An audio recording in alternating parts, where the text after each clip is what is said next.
What's up guys? For today's video, may bagong bugtong na naman tayo guys ha.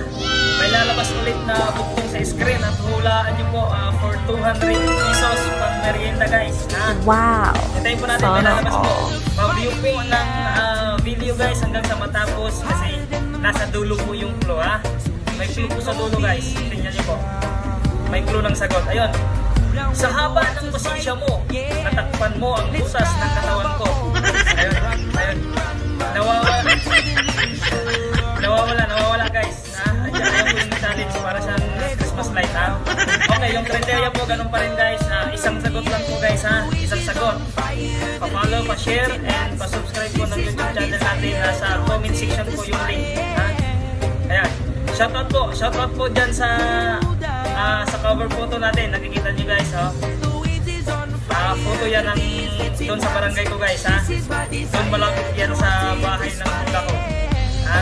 Nasa kanang bahagi. Wow! So shoutout din sa mga waray guys. Waray po ako ha. Shoutout po sa mga viewers natin ng mga waray ha.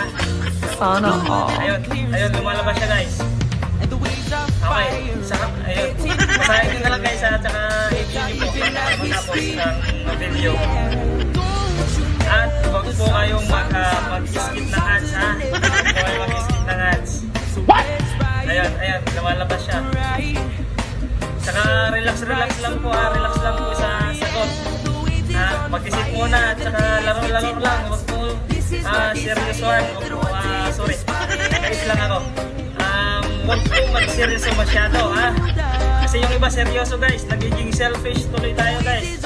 Hayaan po natin na makasagot po yung mga bagong manonood guys ha. Hayaan po natin na sumagot. Hayaan po natin sila na makasagot o sumagot ha.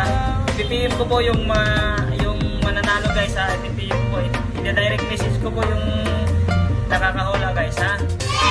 Ayun, lumalabas siya. Labas siya ng labas. Ayan. Sa haba ng pasensya mo, ayun, nawala. Sa haba ng pasensya mo, natakpan mo ang butas ng katawan ko. Ayan yung bugtong natin for today guys, ha? Ayun. Ayun siya, ayun. Para siyang Christmas light. Patay sindi. Para siyang siya. What? Ayun. Malabas. Sige guys, tingnan nyo lang panoorin nyo lang hanggang sa matapos guys. May may clue yan sa dulo yung sagot may clue yan sa dulo guys kaya panoorin nyo guys. Nawawala siya pero bumabalik. Ayan. Sa haba ng pasensya mo, natakpan mo ang butas